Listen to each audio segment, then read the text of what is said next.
తాకట్లో ఉన్న మీ బంగారాన్ని విడిపించి ఆ రోజు ఆన్లైన్ రేటుకి కొంటాం. Sharma gold company. శ్రీ గురుభ్యో నమః. మహాగణాధిపతి నమః. శివాయ గురు నమః. శ్రీ కామేశ్వరి నమః. సుమన్ టీవీ ప్రేక్షకులకి 2026 ఆంగ్ల నూతన సంవత్సర శుభాకాంక్షలు. ఈ సంవత్సరం అన్ని రాసుల వారికి ఆ పరమేశ్వర అనుగ్రహం వల్ల వృత్తిలోనూ వ్యాపారంలోనూ విద్యలోనూ బాగా రాణించాలని, ఆ అమ్మవారి దయ వల్ల అష్టైశ్వర్యాలు మీ అందరికీ కలగాలని కోరుకుంటూ ఈ సంవత్సరం రాశి ఫలితాలను ప్రారంభిస్తున్నాను. ఈ రాశి ఫలితాలు 2026 జనవరి నుండి డిసెంబర్ వరకు వర్తిస్తాయి. మేషరాశి వారికి ఈ సంవత్సరం బాగుందని చెప్పవచ్చు. చంద్రరాశి నుండి రాహు 11 ఇంట్లో డిసెంబర్ 5వ తేదీ వరకు సంచరిస్తారు. తదుపరి డిసెంబర్ 5వ తారీఖు తర్వాత దశమంలోకి మారడం జరుగుతుంది. రాహు దశమంలో సంచరించడం వల్ల వృత్తిపరంగా అనుకూలంగా ఉంటుంది. ఆదాయ మార్గాలు ఊహించిన విధంగా పెరుగుతాయి. మేషరాశి వారికి ఈ సంవత్సరం ఆర్థికంగా బాగా కలిసి వస్తుందని చెప్పొచ్చు. అదేవిధంగా గురువు జూన్ 2వ తేదీ వరకు తృతీయ స్థానంలో ఉంటారు. తర్వాత చతుర్థ స్థానంలోకి మారడం జరుగుతుంది. మేషరాశి వారికి శ్రమతో కూడినటువంటి విజయాలు ఉంటాయి. మీరు కష్టపడితే కానీ తగిన ఫలితాలు సాధించలేరు. వీరికి ఏలినాటి నడుస్తోంది. ఈ కాలంలో ఫిజికల్గా యాక్టివ్గా ఉండడం అనేది చెప్పదగినది. శని బద్ధకంగా ఉండడం, ఏ పని చేసినా నిదానంగా ఉండడం, ముందుకు వెళ్ళకపోవడం జరుగుతుంది. అదృష్టాన్ని నమ్ముకోకుండా ముందుకు వెళ్ళినట్లయితే మరిన్ని మంచి ఫలితాలు సంప్రాప్తిస్తాయి. జూన్ 2 తర్వాత గురువు చతుర్థ స్థానంలో సంచరిస్తారు. ఈ సమయంలో గృహయోగం, వాహన యోగం ఇటువంటివి ఉండే అవకాశం గోచరిస్తోంది. అక్టోబర్ 30 తేదీ తర్వాత పంచమంలోకి గురువు మారడం జరుగుతుంది. గణేష్ యోగం అనేది ఏర్పడేది ఉంటుంది.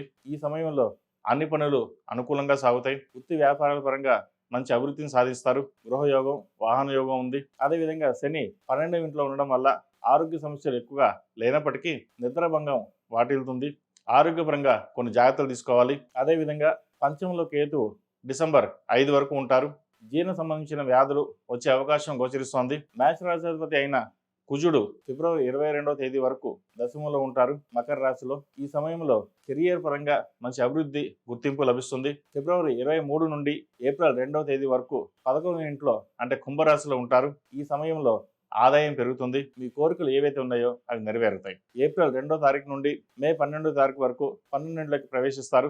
ఈ సమయంలో ఖర్చులు ఎక్కువగా పెరుగుతాయి. విదేశీ ప్రయాణాలు ఆటంకాలు ఏర్పడతాయి. మే 11 నుండి జూన్ 21 తేదీ వరకు మధ్యకాలంలో కుజుడు మేషరాశిలోకి వస్తారు. ఈ సమయంలో వ్యక్తిగతంగా శక్తి, ఆత్మవిశ్వాసం, మనోధైర్యం పెరుగుతాయి. మేషరాశాధిపతి అయిన కుజుడు బలం కలిగి ఉండడం వల్ల ఉత్సాహంగా ఉండగలుగుతారు. కానీ ఇదే సమయంలో తొందరపాటు నిర్ణయాలు కూడా తీసుకునే అవకాశం ఉంది.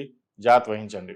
జూన్ 21వ తేదీ నుండి ఆగస్టు 2వ తేదీ వరకు కుజుడు ద్వితీయ స్థానంలో ఉంటారు. ఈ సమయంలో ఆర్థిక విషయాలపైన, కుటుంబ విషయాలపైన దృష్టి సారించాలి.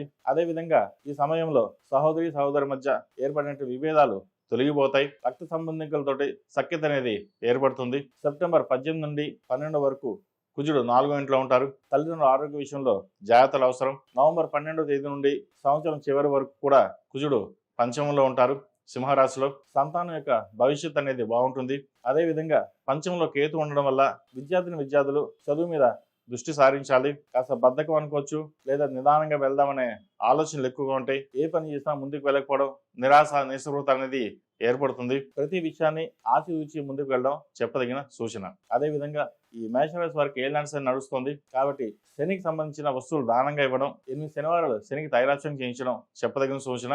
12వ స్థానంలో అంటే వ్యయ స్థానంలో శని సంచరిస్తున్నారు కాబట్టి ఆరోగ్య విషయంలో, ఖర్చుల విషయంలో జాగ్రత్తలు తప్పనిసరిగా తీసుకోవాలి. అదేవిధంగా మీ శ్రమకు తగిన గుర్తింపు అనేది కొంతవరకు లభిస్తుంది. మీరు అనుకున్న పనులు సాధించడానికి అధికంగా కష్టపడవలసి ఉంటుంది. రాహు ఏకాదశ స్థానంలో ఉండడం వల్ల వ్యాపారస్తులకు ఆకస్మిక ధనలాభం కానీ, వ్యాపారంలో లాభాలు పెరిగే అవకాశం కానీ ఉంటాయి.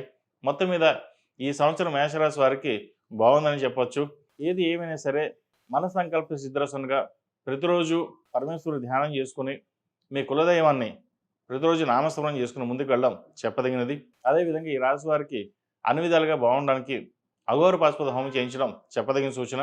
అదేవిధంగా 8 మంగళవారాలు ఆంజనేయ స్వామి వారికి అభిషేకం, 8 శనివారాలు శనికి తైలాభిషేకం చేయడం చెప్పదగినది. కాలవైన రూపం మెడలో వేసుకోవడం చెప్పదగిన సూచన. ప్రభుత్వ రంగంలో ఉన్న వారికి అనుకూలంగా ఉంటుంది. వ్యాపారస్తులకు, చిరు వ్యాపారస్తులకు, హోటల్ మేనేజ్మెంట్, సాఫ్ట్వేర్ రంగంలో ఉన్న వారికి, రియల్ ఎస్టేట్ రంగంలో ఉన్న వారికి చాలా అనుకూలంగా ఉంటుందని చెప్పొచ్చు. రియల్ ఎస్టేట్ రంగం వారికి ఎప్పటి నుంచో ఇబ్బంది పడుతున్న వారికి ఈ సంవత్సరం కొంతవరకు సానుకూల పడే పరిస్థితులు గోచరిస్తోంది. అదేవిధంగా సాఫ్ట్వేర్ రంగం వరకు బాగుంటుంది. విదేశీ సంబంధించిన విషయ వ్యవహారాలు సానుకూల పడతాయి. విదేశాలకు వెళ్ళాలనుకునే వారికి గట్టిగా ప్రయత్నం చేయవచ్చు.